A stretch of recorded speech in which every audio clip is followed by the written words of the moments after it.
tengo más tiempo para ustedes. Pero vamos primero que nada a hacer una oración, encomendarnos a Dios y pedirle que todo fluya para la gloria de Jesús. Amado Padre, eres hermoso, Señor, y nuestra alabanza es para ti. Te suplicamos que lo que estudiemos hoy sea, Señor, una enseñanza traída por tu Santo Espíritu. Que tu revelación, Señor, vaya más allá del conocimiento de la mente humana y que también llegue a nuestro espíritu. Desde ya te damos las gracias por escuchar nuestra oración y la gloria sea para Jesús. Amén. Amén. Muy bien. Mis amados hermanos, el tema de hoy es el pacto davídico, el pacto que Dios hizo con David. Ustedes saben que a este nivel de estudios profundizamos bastante desde el aspecto bíblico, queriendo decir el cumplimiento de las profecías, y desde el aspecto espiritual, queriendo decir la relación de esas profecías, de esas promesas, con la eternidad de nuestro espíritu. Hay una relación en cada una de estas promesas, aunque no haya sido hecha a nosotros específicamente, todo es parte del plan de Dios hacia nosotros. Entonces, cuando no balanceamos y nos concentramos solo en la parte teológica bíblica, sí vamos a disfrutar de este rico conocimiento, pero más especial es cuando ese conocimiento nos habla de qué relación tiene con nuestra eternidad. Y este pacto, el pacto davídico, tiene mucho que ver con nuestra eternidad, con las promesas de que Dios nos creó para ser seres eternos, para nunca morir, porque así lo dijo Jesús claramente. Vamos a comenzar dando lectura al 2 de Samuel, capítulo 7, versículos 12 al 16. Yo lo voy a leer. Dice: y cuando tus días sean cumplidos y duermas con tus padres, yo levantaré después de ti a uno de tu linaje, el cual procederá de tus entrañas, y afirmaré su reino. Él edificará casa a mi nombre, y yo afirmaré para siempre el trono de su reino. Yo le seré a él padre, y él me será a mí hijo. Y si él hiciere mal, yo le castigaré con vara de hombres y con azotes de hijos de hombres. Pero mi misericordia no se apartará de él, como la aparté de Saúl, al cual quité de delante de ti. Y será afirmada tu casa y tu reino para siempre delante de tu rostro, y tu trono será estable eternamente. Unas observaciones que me gustaría que ustedes tuvieran en sus apuntes. Cuando nosotros leemos profecías bíblicas, casi siempre toda profecía bíblica es una mezcla de asuntos.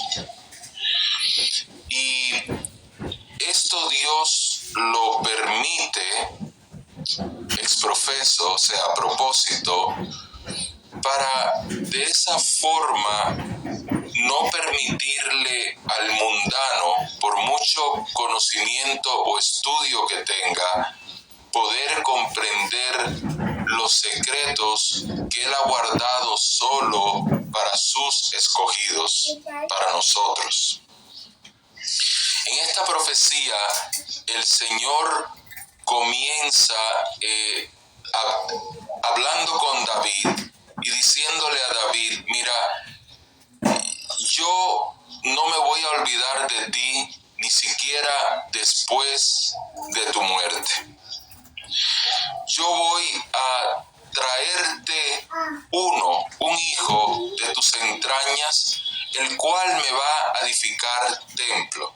¿Ahí de quién está hablando? Ahí está hablando ¿de quién está hablando ahí? ¿Quién me dice?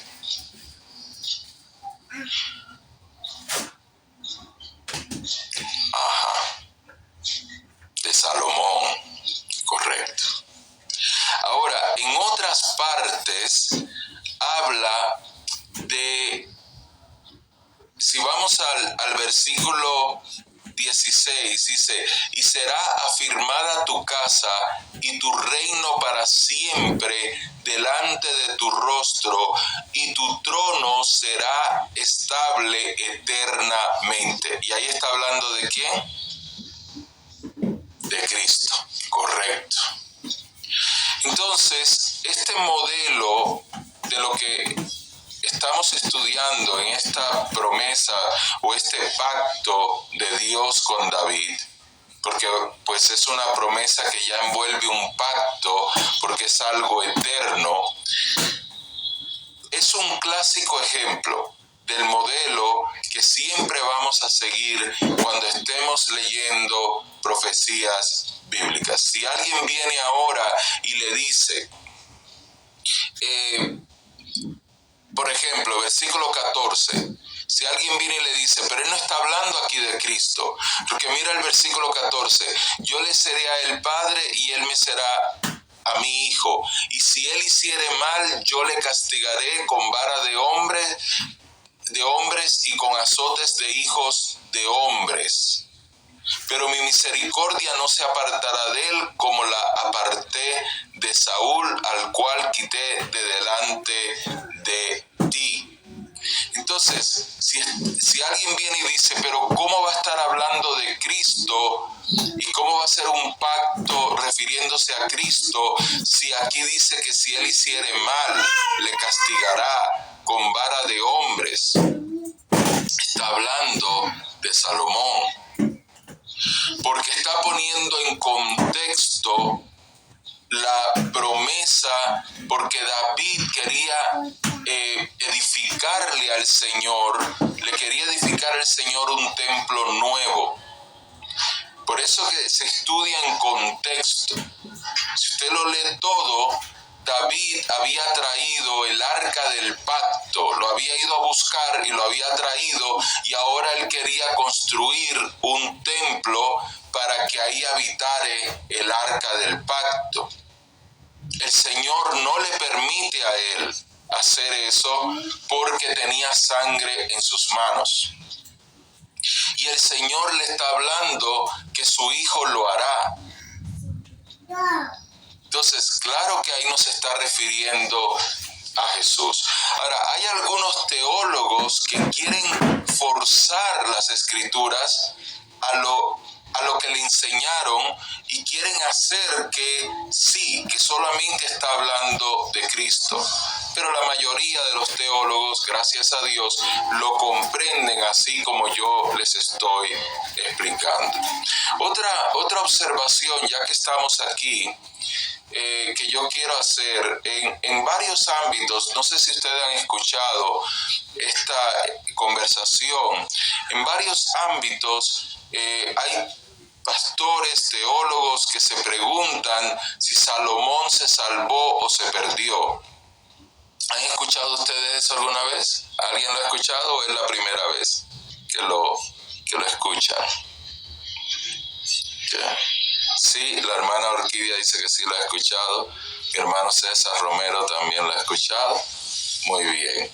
Pues hay una observación aquí que yo quiero traerles, y saben por qué lo dicen, ¿verdad? Porque Salomón fue muy desobediente a Dios. Salomón se casó con mujeres idólatras. Salomón llegó hasta tener una época que parecía idólatra porque él permitió ídolos hasta en su habitación, en su casa. Y muchos se preguntaban, bueno, ¿alguien así se podía salvar? Pero miren lo que dice el versículo 15. Pero mi misericordia no se apartará de él como la aparté de Saúl. ¿Ve? Entonces yo tomo eso como que Dios está diciendo que Salomón sí se salvó, que no se perdió. Sí, por la misericordia, como está diciendo. Bueno, eso es solamente un comentario dentro del estudio. Pero vamos a pasar ahora al siguiente punto y vamos a estudiar por qué motivo o cuál es la razón principal que Dios establece este pacto. Este pacto no tiene que ver solo con David. Este pacto tiene que ver con la humanidad, con la humanidad. Nosotros vemos en este pacto una continuidad de la humanidad. ¿Okay? Voy a repetir eso. Nosotros vemos en este pacto una continuidad de la humanidad.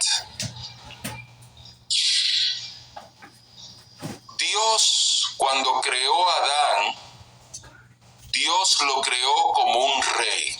No le llamó rey, pero Adán tuvo que ponerle nombre a todos los animales de ese tiempo, de esa época de Adán. Adán tuvo que, se le encomendó que sujetara todo estaba sujeto a él, todo lo de la tierra estaba sujeto a él. Cuando Eva es creada como una ayuda idónea, como una compañera, pero no alguien que le quitaba a él la autoridad que Dios le había dado. No tanto por ser hombre, sino fue el primero que Dios creó y fue con quien Dios estableció el pacto. ¿Se recuerdan? Ese pacto, el pacto adámico, el pacto de Adán, con Adán. ¿Okay?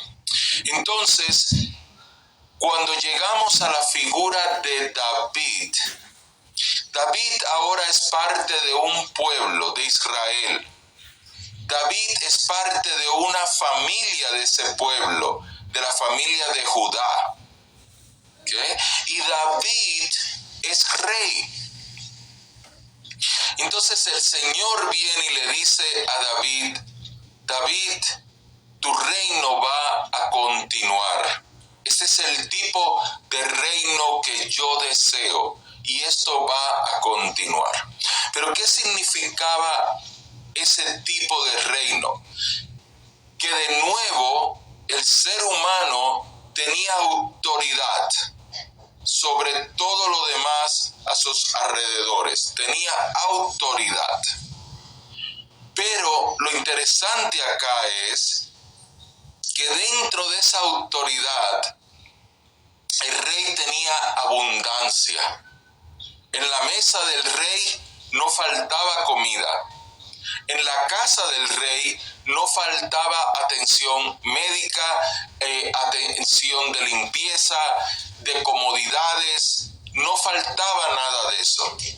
Y David podía disfrutar en la mesa del rey de su familia porque sus hijos se sentaban con él en la mesa del rey. Por lo tanto, existía la vida familiar. Así que Dios le dice a David, nada de esto que tú tienes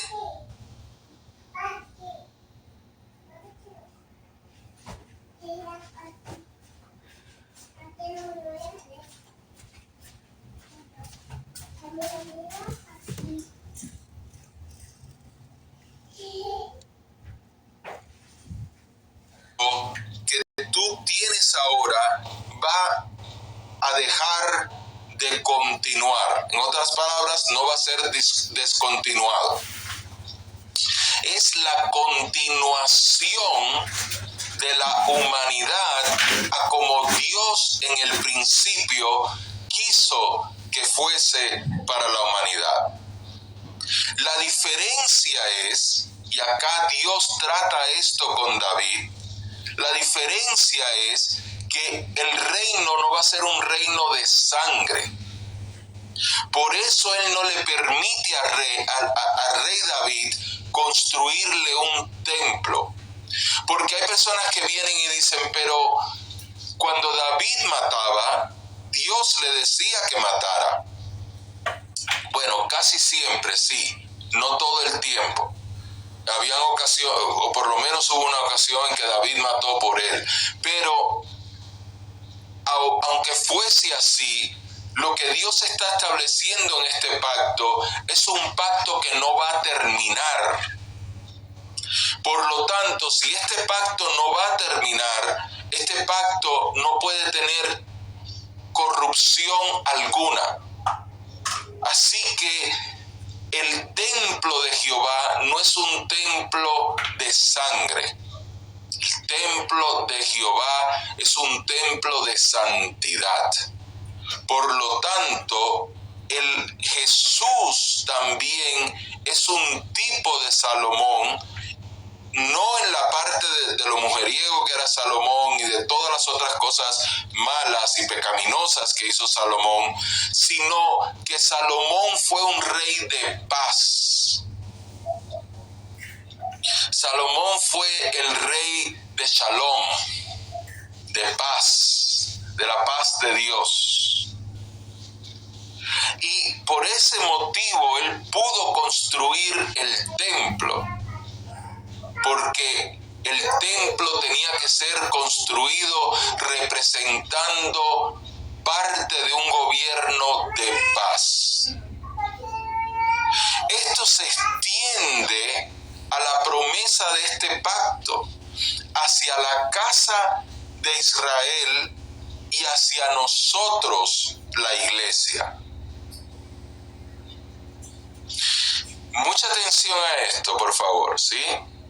Que vamos a entrar ahora en unos puntos teológicos. No son difíciles, pero sí son importantes. Cuando Israel habla de la promesa mesiánica de su Mesías, ¿qué están esperando los judíos de su Mesías? Están esperando la restauración de Israel. Pero uno dirá, ¿pero acaso Israel no fue restaurado en 1948? No, de acuerdo a la promesa bíblica. Porque la restauración de Israel es una restauración a un reino de paz, donde Israel viva en paz. Por eso que ellos esperaban a un Mesías tipo Salomón, con la gloria de Salomón, con las vestimentas de Salomón, con las riquezas de Salomón, y que trajese la paz de Salomón. Entonces no es casualidad que en estas escrituras donde vemos la promesa del pacto davídico encontremos a la figura de Salomón aquí adentro, envuelta, aunque no lo diga directamente, pero lo dice indirectamente. Porque la llegada de Jesús a su reino milenial tiene doble propósito. Sí, tiene el propósito de cumplirnos a nosotros, a la iglesia anuncia la promesa cuando Él dice que Él volverá, pero tiene también el propósito de cumplir las Escrituras en la promesa a Israel, que es la restauración del reino de Israel, en que Israel pueda vivir confiadamente. Miren qué lindo es eso, qué maravilloso lo que este pacto davídico representa. Entonces, el hecho de que Jesús vino y el hecho de que Jesús murió por nuestros pecados no encaja en la visión que tenía Israel sobre su Mesías. Claro, ellos están ciegos y no pueden ver lo que nosotros podemos ver por obra del Espíritu Santo. Ellos no pueden ver que Jesús sí nos trajo la paz, pero como dijo Jesús, no es una paz como la que el mundo da. Y eso es lo que ellos no entienden, que sí, Él es el Rey Shalom, Él es el Rey de la paz de Dios, pero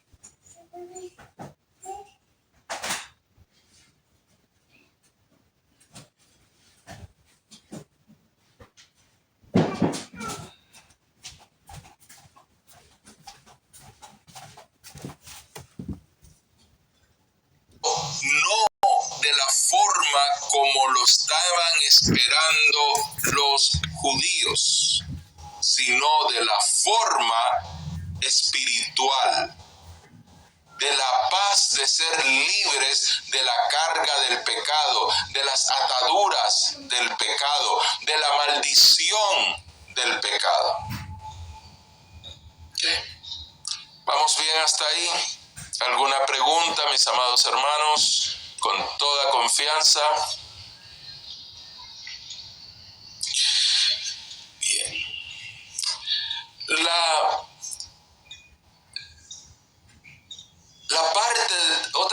Otro aspecto de este pacto davídico que tiene que ver con nosotros es que Dios le habla a un hombre con debilidades y errores.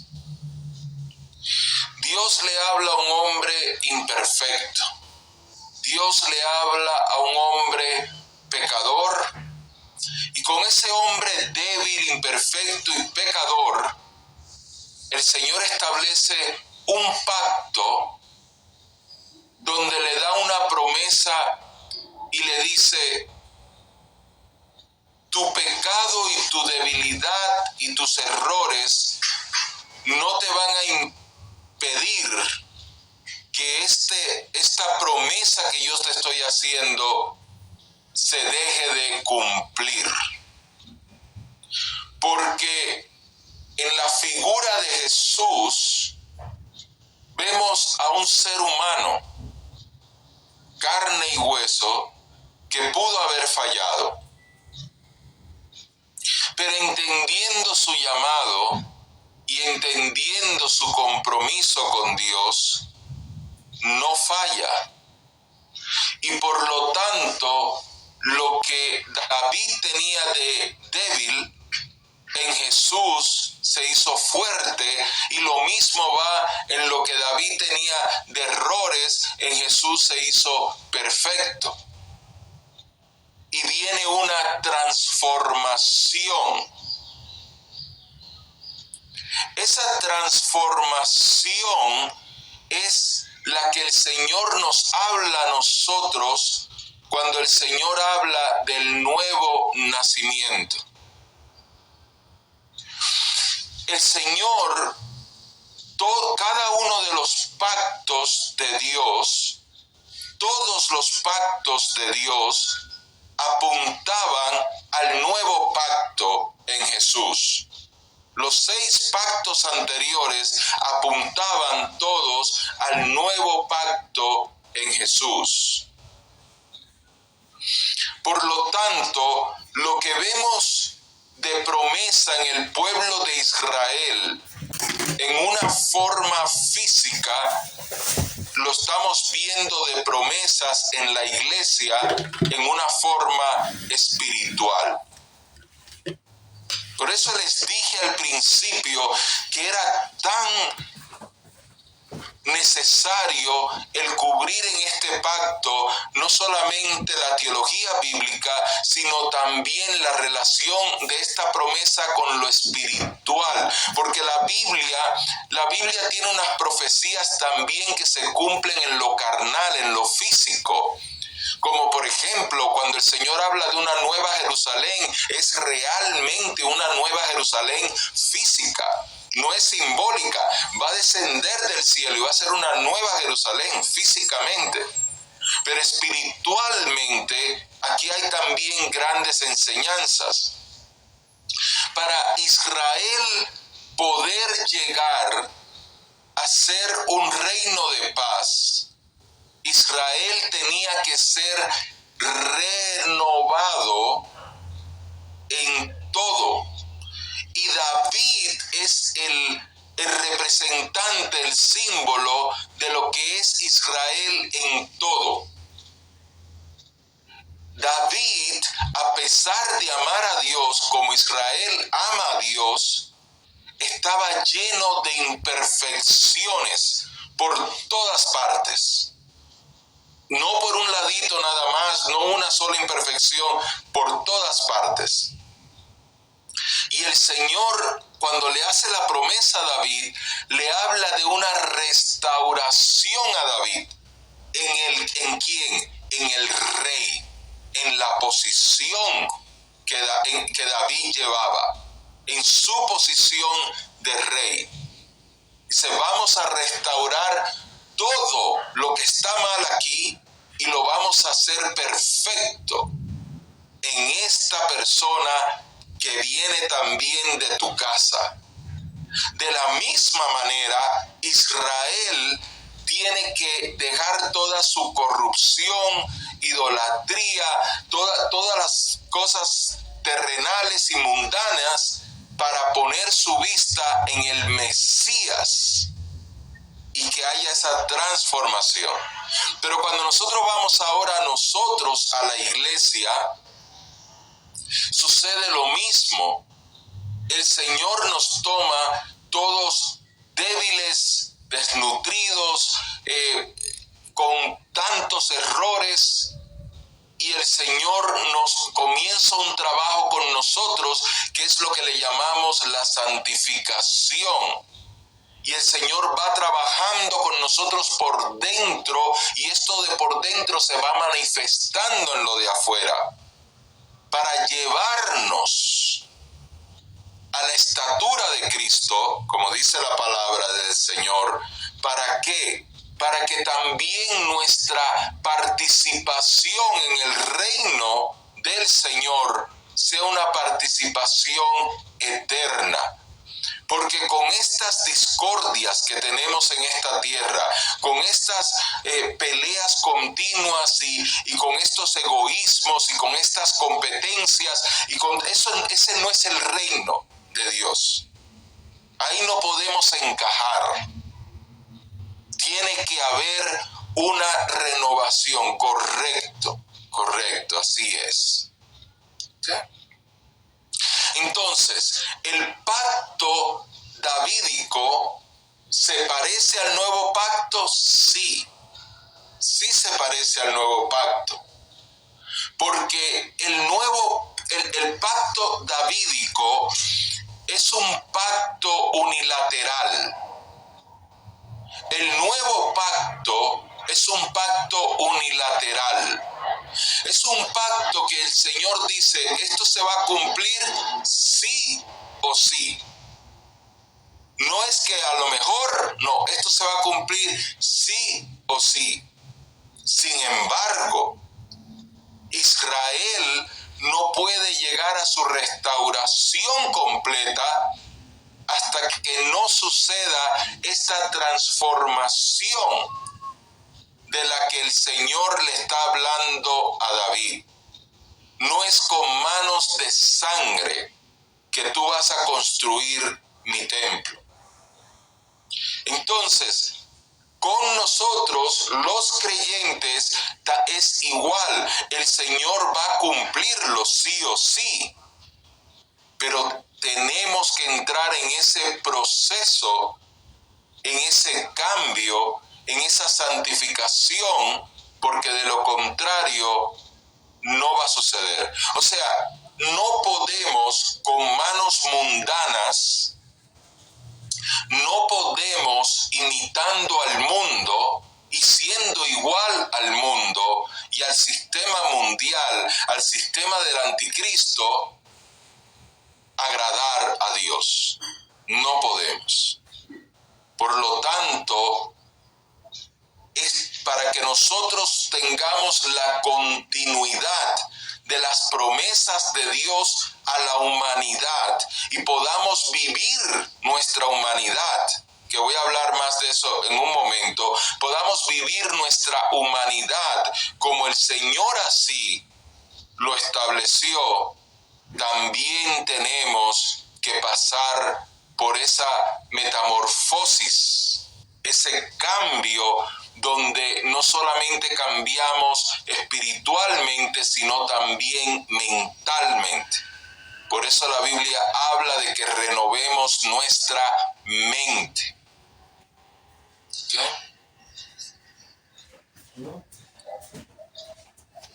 El Señor, David quería construirle casa al Señor, pero el Señor no le permitió que David le construyera casa, sino que fuera Salomón quien lo hiciese. Okay. Vamos a avanzar un poquito acá. Ya les hablé, de lo que les estaba hablando era de la tipología davídica en Jesús. Tipología davídica quiere decir que David es un tipo de Cristo, pero es un tipo de Cristo en el sentido de el viejo rey, nuestro viejo yo, que culmina en la perfección de Cristo, como nos dice Pablo, que prosigamos al blanco de la soberana vocación, que prosigamos, que imitemos a Cristo, que busquemos ser como Cristo, porque ahí queremos llegar. Ese es el fin del camino, llegar ahí, a ese lugar. Ahora, el Señor hace su parte, pero el Señor también espera que nosotros hagamos la nuestra. De la misma manera es con el pueblo de Israel. No es que solo porque Dios le prometió a Israel una restauración y le prometió en David que su reino sería eterno, va a suceder, hagan ellos lo que hagan. No. El pueblo de Israel también necesita arrepentirse, humillarse, venir delante del Señor, recibir a Jesús como su Salvador.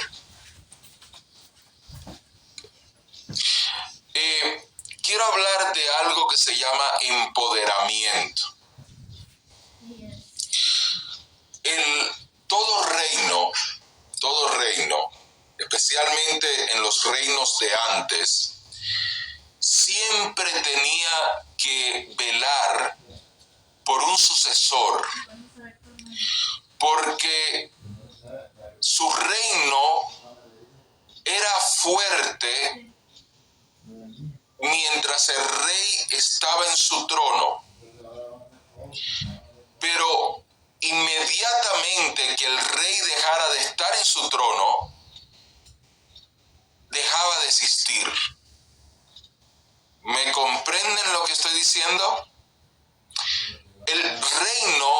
dependía del rey. Por eso que antiguamente se buscaba matar al rey, y si matabas al rey, ya ganabas la guerra. Hoy día no es así.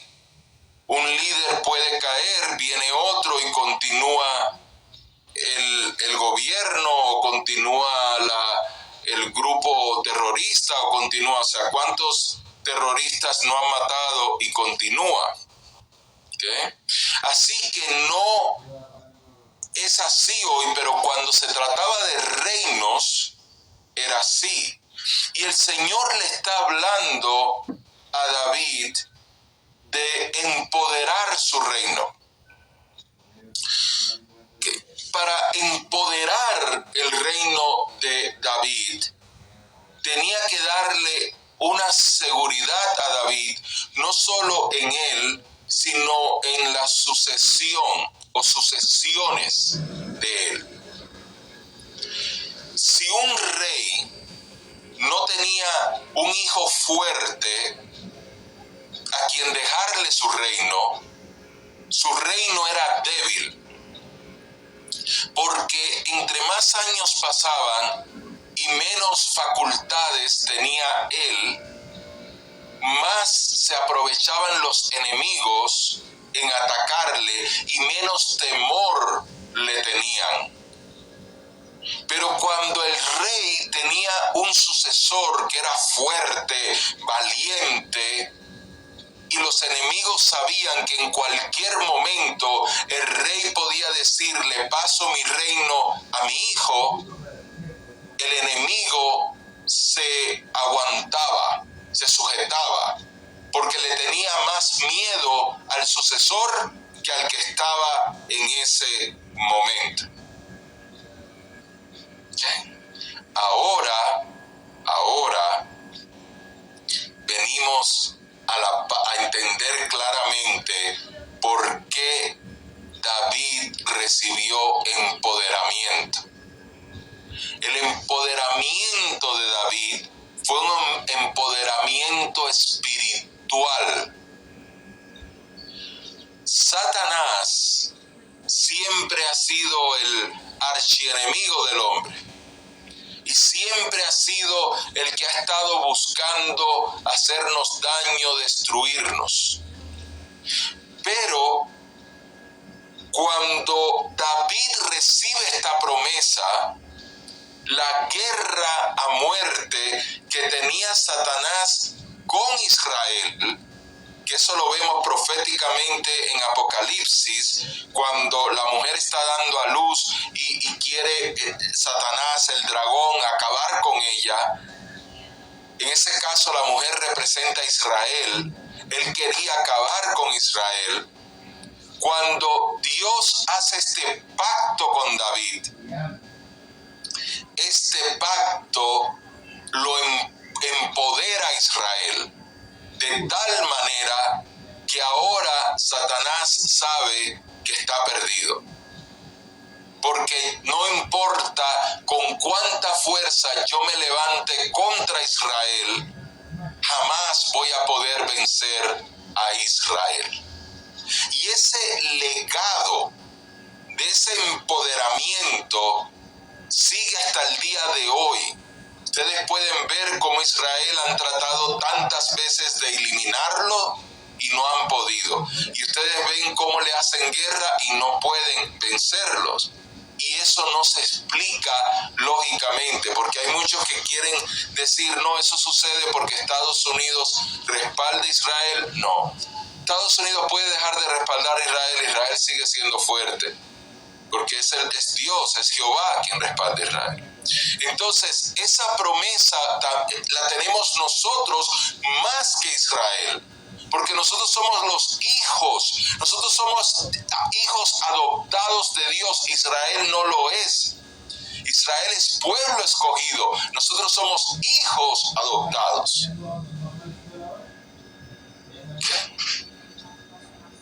Muy bien, creo que estamos entendiendo, porque estoy viendo acá los comentarios de ustedes, no veo ninguna pregunta que no puedan, a ver, creo que acá hay una pregunta, ¿no? Mana Rubio, ¿usted preguntó algo sobre los descendientes? No, hizo un comentario, fue lo que hizo, ¿ok? Muy bien, entonces vamos a continuar. Ok, la muerte y resurrección de Jesús como el cumplimiento de este pacto. Cuando Dios le da esta promesa a David de que su reino sería eterno, probablemente lo que David imaginó fue una serie de sucesiones de rey y que nunca se iba a terminar. Pero no es así. Los reyes de Israel dejaron de existir. No continuaron, no hubo una continuación en la carne. Pero en la descendencia física, el Señor le da a José por adopción a un hijo, Jesús. Ese hijo muere, pero ese hijo resucita en carne. Al resucitar en carne, ya Él es rey de Israel. No es que va a ser rey de Israel, ya Él es rey de Israel. Porque Él hereda el trono, porque Él viene de la línea de sucesión. O sea, en otras palabras, si hubieran seguido esa línea hasta el día que Jesús nació, José hubiese sido rey. Pero José no era rey porque ya los reinos no existían cuando Jesús nació. Entonces, por lo tanto, Jesús es rey con derecho de ser rey. Pero Jesús dijo, mi reino no es de este mundo. Entonces, el reino de Jesús es el reino espiritual. En el reino espiritual, Jesús es rey. Ya Jesús venció, no es que va a vencer. Y por eso nosotros tenemos la autoridad que tenemos desde ahorita. No es que la vamos a tener en un futuro, sino desde ahorita. Israel, si convierte su corazón al Señor, es parte de ese reino. Por eso que todo judío que se convierte a Cristo es parte del reino de Jesús, desde ahora. Por eso sabemos que este pacto se ha cumplido en forma unilateral. Amén, alabamos al Señor. Gloria a Dios por sus grandezas. Okay, quiero seguir avanzando acá. Y acá yo les incluyo mucho en la clase sobre tipología mesiánica ya les hablé del carácter incondicional del pacto, ya cubrí eso con ustedes. Es bonito ver, no es tan importante teológicamente, pero es bonito ver la respuesta de David, porque tiene que ver mucho con lo que Dios llama un corazón conforme a Dios. Un corazón conforme a Dios no se refiere a una perfección, porque eso no lo podemos lograr nosotros, ni tratando lo podemos lograr. Pero un corazón conforme a Dios se refiere a un corazón arrepentido, a un corazón humilde, a un corazón agradecido. Y David reunía todo eso. Cada vez que Dios redarguyó a David y le llamó la atención por un pecado que había cometido, David se arrepintió y pidió perdón de corazón, arrepentido. David también siempre entendió que si algo él tenía era gracias a Dios. Y cuando él peca en adulterio y matando a Urruti, al esposo la mujer con la que había cometido adulterio, David le dice a Dios: Señor, si quieres quitar mi reino de mi casa, quítalo. Pero te pido que no quites tu Santo Espíritu de mí. Eso es lo que hacía de David un corazón conforme a Dios. Así que si nosotros queremos tener un corazón conforme a Dios, Dios está buscando un corazón arrepentido, un corazón humilde y un corazón agradecido, y que no estemos tanto buscando las bendiciones de Dios, sino la presencia de Dios, el amor de Dios. Por eso yo les insisto tanto que tengamos cuidado, como a este nivel que estamos estudiando, a este nivel de esta maestría que el Señor ha querido que estudiemos. Quizás también es un momento de reflexión en esta etapa de nuestra vida.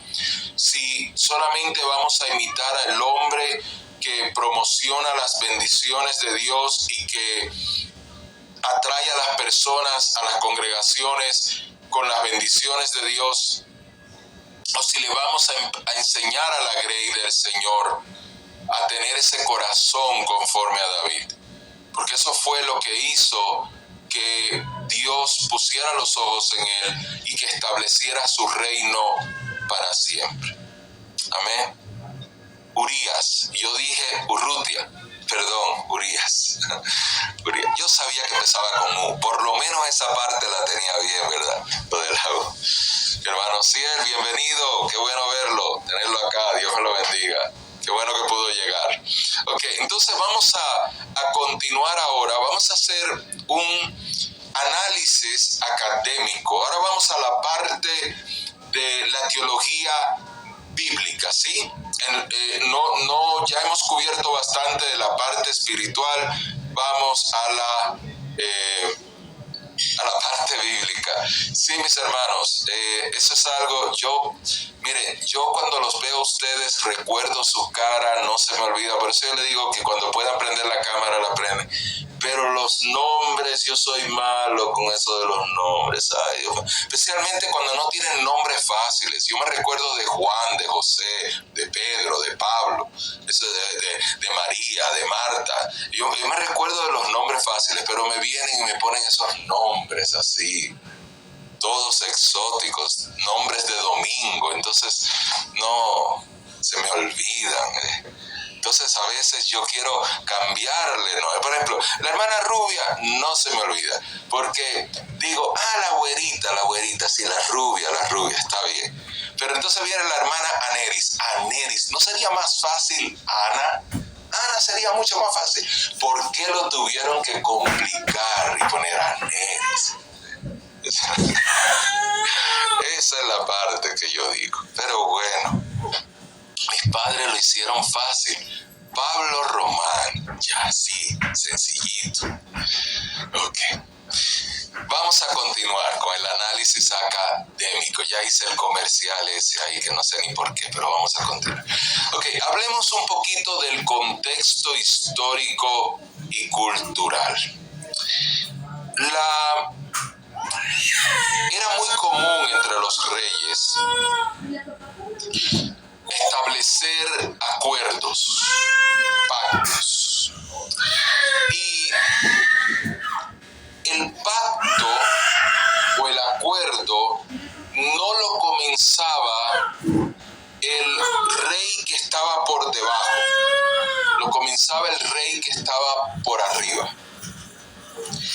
Para entender cómo los reinos trabajan, repasemos una cosita bien rápido. En un reino no existen presidentes, senadores, diputados, alcaldes, no existe eso. En un reino todo es jerarquía de reino. Por lo tanto, pueden existir muchos reyes dentro de un reino. Puede estar el rey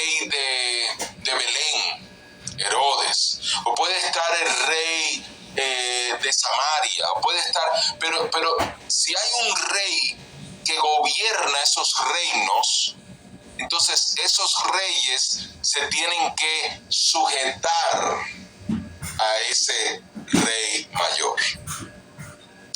Entonces, los reyes mayores establecían acuerdos con los reyes menores. En esto habían dos tipos de estructuras de pactos. Estaba el pacto de concesión, que es un pacto unilateral y otorgado, y estaba el pacto bilateral, o el pacto en el cual la persona que estaba por debajo tenía que pagarle al que estaba por arriba para que entonces recibiera los beneficios. Cuando Dios está hablando con David, David lo ve a Dios como su Rey Supremo. Por eso nosotros, hasta el día de hoy, llamamos a nuestro Señor Jesús Rey. Y cuando miramos hacia Dios y le hablamos a Dios, muchas veces también le decimos Rey a Dios. Así lo veía también David. Yo me imagino que dentro de la cultura de aquel entonces, David entendía que Dios no trataba directamente con el pueblo, sino Dios trataba con los líderes de los pueblos. Hoy día es diferente, porque hoy día Dios trata con cada uno de nosotros, porque el Espíritu Santo vive en nosotros. Pero cuando Dios va a tratar con las masas, con el pueblo, con el mundo, Él trata con ellos por medio de nosotros, que somos embajadores de Cristo. Quiere decir que Dios no escucha a un impío. Dios puede escucharlo, y Dios lo escucha, y Dios puede contestarle a una persona, aunque esa persona nunca le haya dado su vida. Dios puede hacer todo. Estamos hablando la estructura como Dios lo tiene establecido. Fíjense que si ustedes miran ahora la teología bíblica y miramos las estructuras de cómo Dios trataba con los pueblos, miremos que Dios siempre usaba a un ser humano para tratar con los pueblos. Fuera profeta, fuera juez, fuera rey. Recuérdense cuando Moisés llevó al pueblo para que Dios les hablara directamente, y cuando Dios habló, que solamente se escuchó como un tremendo estruendo, el pueblo se llenó de temor y le dijo a Moisés: no, Moisés, habla tú con él y después nos cuentas. Entonces, esa es la forma de Dios tratar con los pueblos. Por lo tanto, dentro de la cultura de ese entonces, David entendía que lo que Dios le estaba hablando a él no era solo para él. ¿Anotaron eso? David entendió que lo que Dios hablaba para él era para todo un pueblo. Él nunca llegó a entender que era hasta para nosotros. Pero él sí entendió que no se trataba solo de David. Por eso que en una ocasión, cuando David censó al pueblo y Dios castigó a David, quienes murieron fueron personas del pueblo. Pero a David le dolió como si hubiera sido a él mismo, porque David entendía que en su posición de rey, él era responsable de ese pueblo, y que todo lo que Dios tratase con él, lo trataba con el pueblo. Qué lindo, ¿verdad? Qué maravilloso como la estructura del Señor.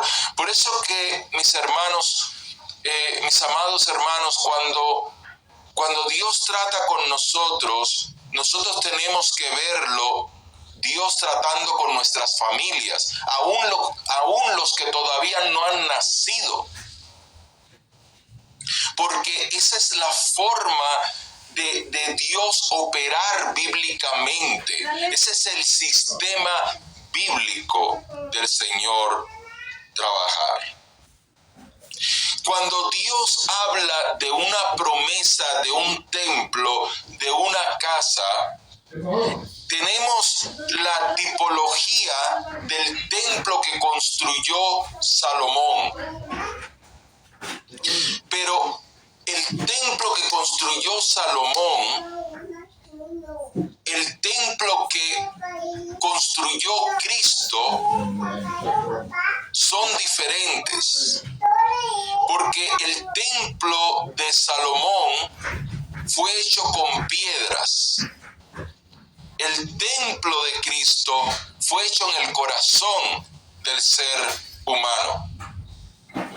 Cristo establece un templo también.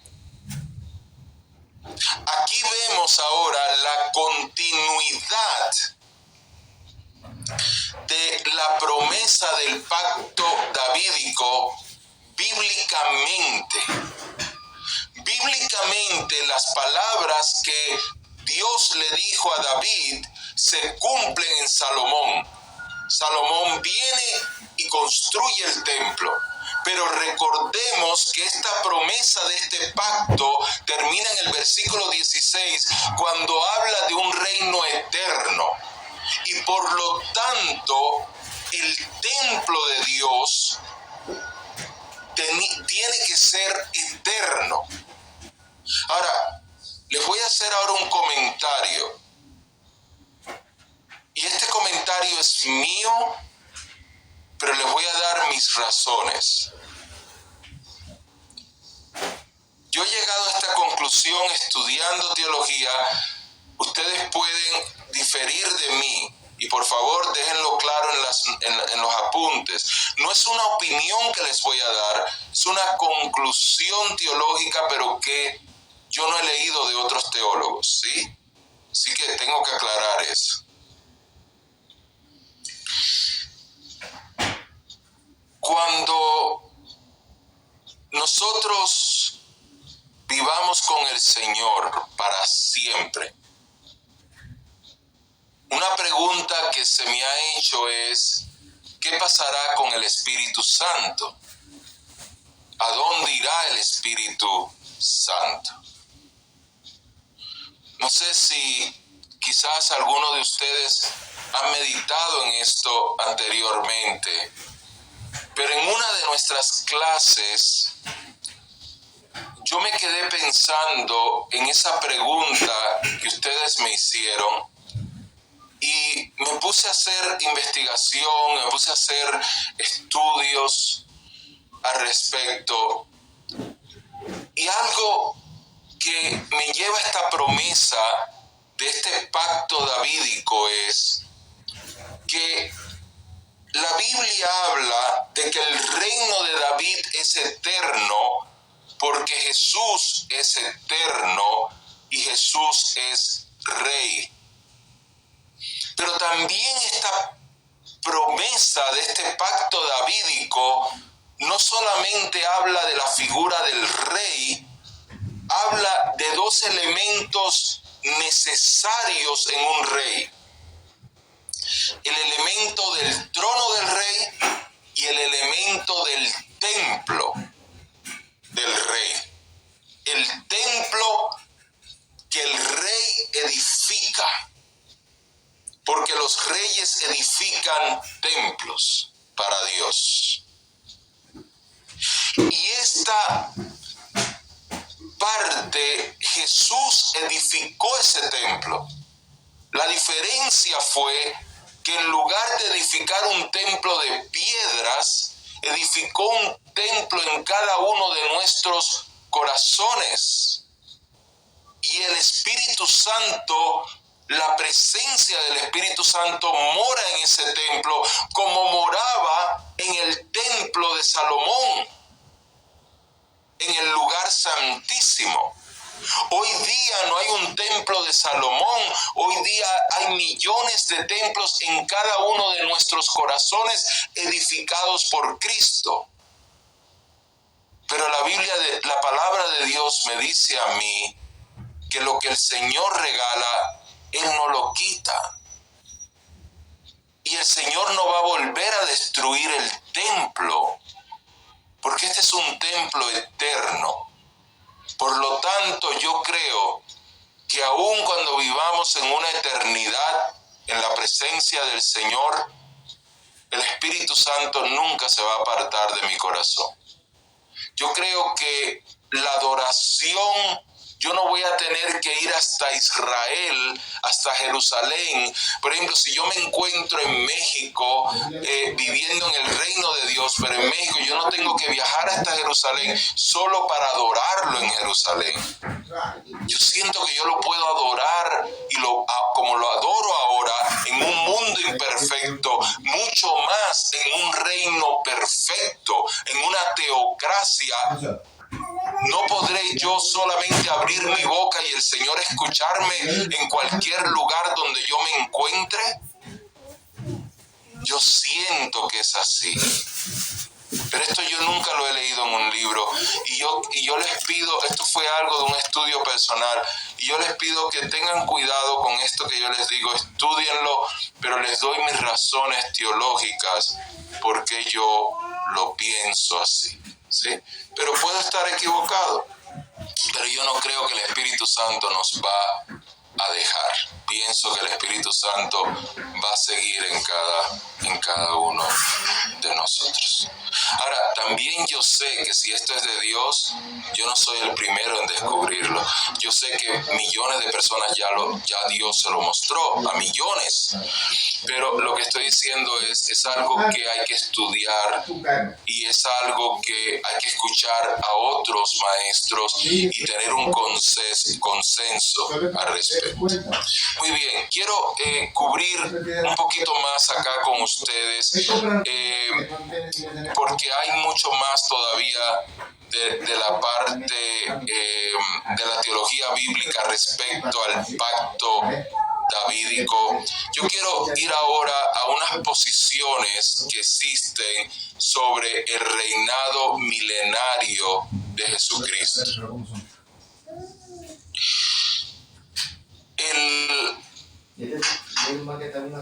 El pacto davídico se cumple proféticamente con la restauración de Israel. El reino de Jesús ya existe desde el punto espiritual del que primero les estaba hablando. Ya ese pacto se cumplió. Desde la teología bíblica, y no solamente el aspecto espiritual, el pacto se cumple en la restauración del reinado mesiánico aquí en la tierra. Si hay alguna confusión en esas palabras de lo que acabo de decir, me lo dicen tranquilamente, ¿sí? Y yo busco otra forma de poderlo explicar.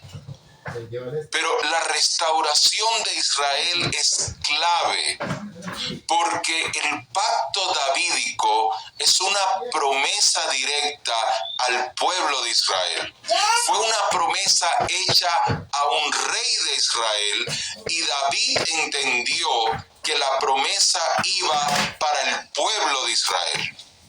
Él entendió que lo que Dios le estaba dando a él llegaba a todo el pueblo. Esa era la mentalidad de aquel entonces, y fue la forma en que él lo recibió. y es la forma en que los judíos lo están esperando. Por eso, como les dije, ellos no recibieron a Jesús, porque para ellos recibir al Mesías se tiene que cumplir lo de la promesa, el pacto del reino davídico, del reino eterno de David, de la restauración de ese reino, y ellos no vieron eso. No, muchas gracias, sierva de Dios, por traer esa pregunta, porque nuestra hermana Gloria nos dice, se refiere a lo de 1948. En 1948, la gran mayoría de los teólogos cristianos empezaron a apuntar a la restauración de Israel y lo dieron como que se cumplió la profecía. Pero no, porque la profecía no es que Israel tenga un ejército que ocupe la tierra prometida. La profecía es que Israel tenga su reino restaurado y un reino de paz, donde los gentiles no pisoteen a Israel ni a Jerusalén. Así que lo que vimos en 1948 sí fue parte de la profecía, pero la profecía se cumple con el reinado del Mesías, y se cumple, correcto, mi amado hermano César, se cumple con la segunda venida de Cristo, que esta vez será para reinar físicamente y sentarse en el trono en Jerusalén, en el trono de David, en Jerusalén. Pero aquí viene ahora el problema dentro de la iglesia cristiana. Dentro de la iglesia cristiana hay tres escuelas principales sobre el reinado de Jesús. Estas escuelas se llaman premilenialismo, amilenialismo y postmilenialismo. Amén, mi estimada hermana Gloria, amén, sierva, gloria al Señor. Qué bueno que lo están entendiendo todo claramente. Le doy gracias al Espíritu de Dios que está con nosotros, porque es un tema complejo y es un tema que muchas veces se dice a medias porque cuesta trabajo explicarlo y solamente con la ayuda del Espíritu Santo se puede lograr. Esta misma parte de lo que vamos a hablar ahora de premilenio, amilenio y postmilenio es también un poco complicado. El premilenio, las personas que creemos, esa es la tendencia doctrinal de este instituto, pero también le enseño las otras, no quitándole valor, pero sí diciéndole por qué es que no la vemos de esa forma, como ellos la ven. El premilenio es la creencia de que nosotros nos vamos antes del gobierno del anticristo, en el que el Señor va a venir y va a gobernar en esta tierra literalmente 1000 años. Estos 1000 años también pueden tener una interpretación teológica simbólica, y es válida. Y les voy a decir por qué también la simbólica es válida. La creencia, le digo premilenio porque me es más fácil decirlo, pero también se le dice así, premilenio, es que cuando la Biblia habla de 1000 años, lo está hablando de 1000 años de 365 días o de 360 días. Y que esto va a ser así porque vemos en Apocalipsis 20 que también dice que Satanás va a ser atado por 1000 años. Y también creemos que van a ser 1000 años literales.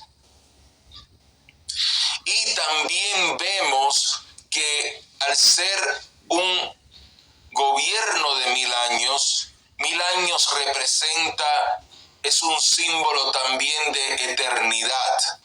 Porque para Dios un día son como 1000 años y 1000 años es un día.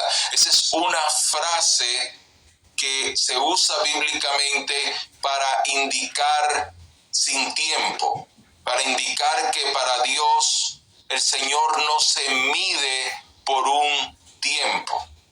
El Señor se mide en eternidad.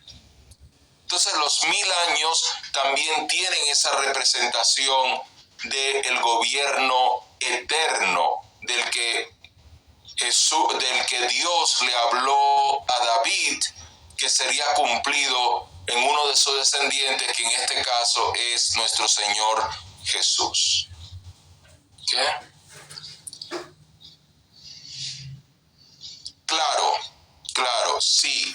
Un día puede marcar una etapa. Correcto. Cuando la Biblia dice un día pueden ser 1000 años, 1000 años puede ser un día, también habla de que un día puede marcar una etapa. También nosotros lo vemos en las semanas de la profecía de Daniel, las 70 semanas, y vemos como un día representa un año, y así. O sea, no podemos ponerle un tiempo específico a los números de Dios. El Señor nos habla en concepto de tiempo para que nosotros entendamos, pero Él determina los tiempos.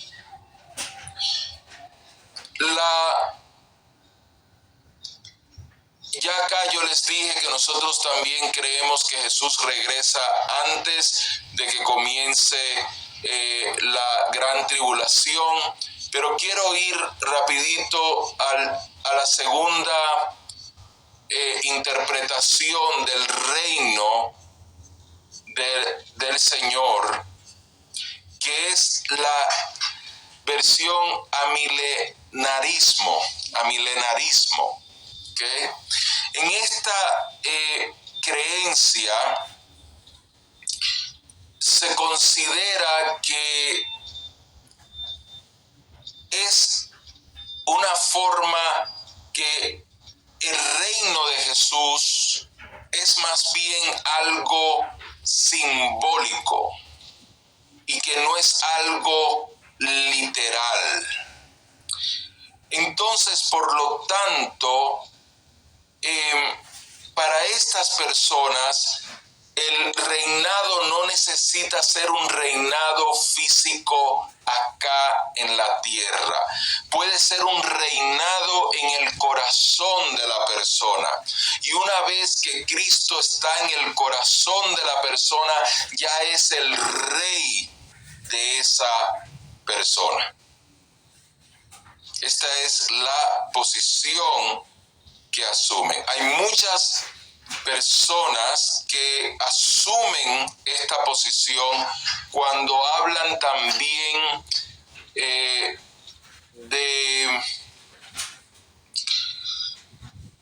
la parte, de mezclar la parte espiritual con la parte bíblica. Por ejemplo, cuando no ven que el Señor se va a sentar en Jerusalén a reinar para restaurar al pueblo de Israel, que sencillamente el pueblo de Israel es la iglesia. Ya no existe un Israel y ya no existe una iglesia. Ya estamos juntos y por lo tanto la iglesia es el nuevo Israel.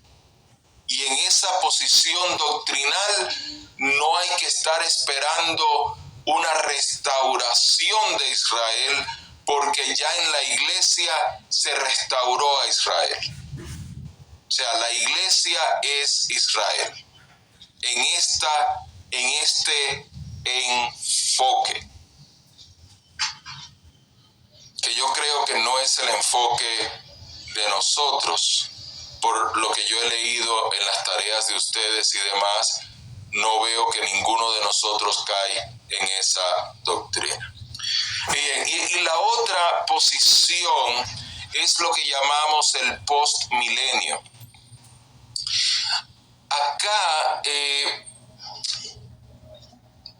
Acá se ve que, a ver, le voy a leer. A diferencia de otras interpretaciones que asocian directamente el pacto con un reinado terrenal físico, el postmilenio adopta una visión diferente. En esta perspectiva se entiende que el crecimiento e influencia del cristianismo en el mundo actúan como una forma de cumplimiento del pacto davídico. Esto no implica necesariamente un reinado terrenal literal de Jesucristo antes de su segunda venida. Básicamente, esta es la doctrina que dice: el hecho de que la iglesia está aquí en la tierra, ya se cumplió esta promesa en que la iglesia está reinando aquí en la tierra. La iglesia ya tiene la autoridad en esta tierra. Y estas son las personas que promueven que los cristianos sean presidentes y que las leyes se cambien para que las leyes sean de acuerdo a la Biblia y que gobernemos a las naciones de acuerdo a la palabra de Dios y que sujetemos a los pueblos a la palabra de Dios. Esta posición no está esperando una segunda venida en el sentido del reinado del Señor, sino está esperando una segunda venida donde ya venga el juicio y la vida eterna. No una segunda venida donde el Señor venga a restaurar a Israel. Acá yo les incluyo mucha más información, comparaciones, para que así usted pueda estudiar cada una y usted llegue a su propia conclusión, ¿sí?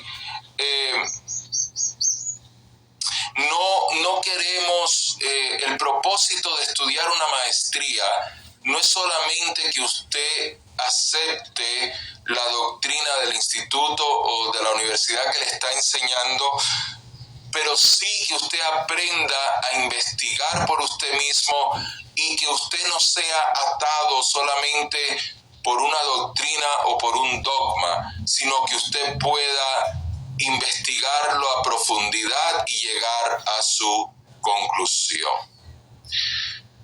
La posición que más influye en el mundo entre los cristianos no católicos es la posición premilenio. Pero si incluimos dentro de los cristianos a la Iglesia Católica Romana, la cual es legítimo que esté incluida porque ellos reúnen la parte que creen que Jesucristo, el nacimiento virginal de Jesús, el perdón de los pecados por la sangre de Jesús, aunque no lo predican así, pero en su doctrina sí está ahí.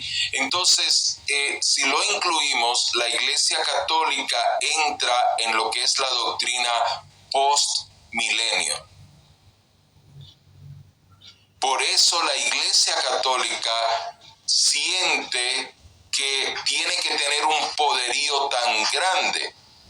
Yo sé que ustedes han escuchado sobre la llamada o mal llamada Santa Inquisición, donde se obligaban con torturas a los pueblos a convertirse en cristianos. Y eso venía de esta posición doctrinal de que ya la iglesia es el reino de Jesús en la tierra. Sin embargo, Hoy día esta posición ha tomado mucho auge, mucha fuerza dentro de la iglesia cristiana evangélica y la iglesia pentecostal. Por ejemplo, en Colombia César Castellanos es de esta posición. En Estados Unidos tenemos en Miami el pastor, a ver, le dije que yo soy malo con nombres, pero él tiene un nombre fácil. El pastor, alguien me ayuda, el pastor que tiene una iglesia grandota en Miami y que tiene que ver mucho con enlace y que él es de Honduras. Él se hace llamar apóstol. Guillermo Maldonado, correcto. ¿Ves que le dije que el nombre de él sí era fácil? Guillermo Maldonado. Sí, César Castellanos. Lo que pasa es que entramos por esa línea. Por ejemplo, cuando el G12 se establece, el G12 se establece para que sea el gobierno de los 12. Entonces, el gobierno de los 12 tiene a cada uno de los 12 tiene a 12 y los otros 12 tienen a 12. Y de esa forma se hace una masonería cristiana. ¿Ve? Porque eso es lo que hacen los masones. Los masones tienen ese tipo de estructura en el que tienen una hermandad y por ejemplo, uno de los presidentes de Estados Unidos, el último que supe, creo que fue George Bush, era masón, ¿sí? Aunque él también era cristiano, pero creo que fue masón. Y en México, no los últimos dos, sino el anterior, también era más. Entonces, ocupaban estas posiciones de poder y cada uno tiene otras posiciones de poder debajo de ellos. ¿Qué trajo César Castellanos? Él trajo el sistema del G12, el gobierno del G12, que básicamente es un tipo de masonería cristiana. El hermano Cash Luna trajo el D12, muy parecido, como Burger King y McDonald's, muy parecido a ese sistema, y el hermano Cash Luna lo está ejerciendo todavía a nivel mundial. Entonces, están estableciendo esta posición. Nuestro hermano Cash Luna también tiene la posición de postmilenio. No creen en el arrebato de la iglesia, no creen en el reino milenial. ¿Sí? Y entonces, esta posición, yo no diría que es masón o que es católico, mi estimado hermano Manuel, refiriéndome al hermano Castellano, pero lo que estoy diciendo es que el sistema que implementó ese modelo ya existía. Ese es el modelo de los masones. Dentro de la masonería hay diferentes logias, pero estamos hablando del modelo, del sistema.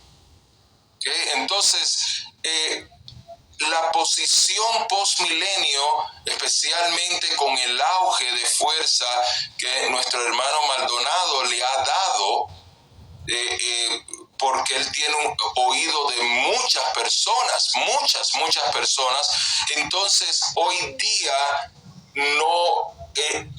las personas que creemos en premilenio ya no somos tan marcados la mayoría dentro de la iglesia cristiana como lo éramos en los años 70 y 80, que sí era la gran mayoría. ¿Okay? Ahora, yo les llamo hermanos porque creen en Cristo y creen en la sangre de Cristo y creen que el perdón es por medio de Cristo, ¿sí? O sea, tenemos una diferencia en estas posiciones de lo que estamos hablando hoy y en otras cosas. ¿Por qué? Porque cuando se viene la mentalidad de reino en la tierra, entonces se empieza a actuar como rey en la tierra. Y esto es lo que trae las diferencias doctrinales, que se escapa un poco de lo que es el reino davídico, pero pero tiene que ver porque para las personas que creen en el postmilenio, creen que ya estamos en ese pacto davídico cumplido hoy día. Entonces, ¿qué sucede? Que le empiezan a enseñar a los miembros que hay que actuar con mentalidad de reino. Y la mentalidad de reino se refiere a grandeza, a poder, a que las riquezas del mundo tienen que ser transferidas a la iglesia, a nosotros. Bueno, eso fue lo que hizo la Iglesia Católica Romana. La Iglesia Católica Romana empezó a tomar las riquezas del mundo y a llevarla al Vaticano. Y por eso en el Vaticano hay tanto oro y tantas piedras preciosas y tantas riquezas, pero fue porque empezaron con esa mentalidad. Hoy día estamos viendo esa mentalidad dentro de la Iglesia cristiana. Hay muchos que se enojan conmigo, hay algunos que hasta se van cuando escuchan estas cosas, pero yo les digo, yo no lo digo con ánimo de ofender, es lo que se está predicando. Es como decir, el sol salió esta mañana. Ustedes solamente escuchen las prédicas de las personas que tienen esta mentalidad y van a escuchar la palabra reino continuamente, reino y reino. Sí, nosotros creemos en el reino de Dios, pero el reino que Jesús habló, mi reino no es de este mundo. Pero ustedes escúchenlo, ustedes van a hablar como que uno tiene que vestir con riquezas y tener riquezas, y que la túnica de Jesús era de una sola pieza y que era rica, que Jesús vestía con lujos. ¿Y por qué hablan así? Porque es parte del paquete. Si yo creo que ya el reino de Jesús ya está aquí y que yo soy rey, pues por lo tanto tengo que actuar como un rey. Tengo que vestir como un rey, tengo que hablar como un rey, por lo tanto yo voy a decretar como un rey. Es parte del paquete de la doctrina. Viene todo junto, no se separa. Sí. Perdónenme si alguno de ustedes se siente ofendido, no quiero que se me ofenda, por favor. No lo hago con esa intención. Ni quiero hablar mal de ninguno de ellos tampoco, porque yo no he sido llamado a juzgarlos. Solamente quiero establecer en claro qué es esa posición doctrinal. Y si usted llegara a creer en esa posición doctrinal y siente paz y siente que es bíblico, pues hay que respetarlo. Hay que respetarlo. Amén. Muy bien. Vamos entonces, tengo una pregunta. Sí, no, un comentario. Gracias. Sí, es importante porque ¿cómo uno va a ser un estudiante de maestría en teología y no va a conocer las posiciones doctrinales de las mismas iglesias de nosotros? Es como querer, como decía mi mamá, no quieras tapar el sol con un dedo, me decía mi mamá, me regañaba, no me tapes el sol con un dedo, es muy grande para que tú le pongas el dedito tan chiquito tuyo. Y yo, ay mamá, otra vez con tus refranes. Mis amados hermanos, vamos a hacer una oración para cerrar la clase de hoy, amén. Al menos que haya alguna pregunta. Amén, claro, así es. Señor, gracias, Padre amado, por permitirnos aprender, entrar en profundidades bíblicas y espirituales. Padre, que esta palabra sirva para edificarnos. Señor, que tu cuerpo sea uno como tú eres en el Padre uno. Señor, ayúdanos a superar todas estas diferencias y hacer luz para el mundo, para que los que no creen en ti, Señor, puedan venir a tus pies, Padre amado, y para que nosotros no seamos piedra de tropiezo en sus caminos. Que la bendición tuya repose sobre cada uno de nuestros hogares y que tu misericordia, Señor, y tu cuidado nunca nos abandone. Para la gloria de Jesús, el pueblo de Dios dice amén. Hasta muy pronto, mis hermanos, a estudiar mucho.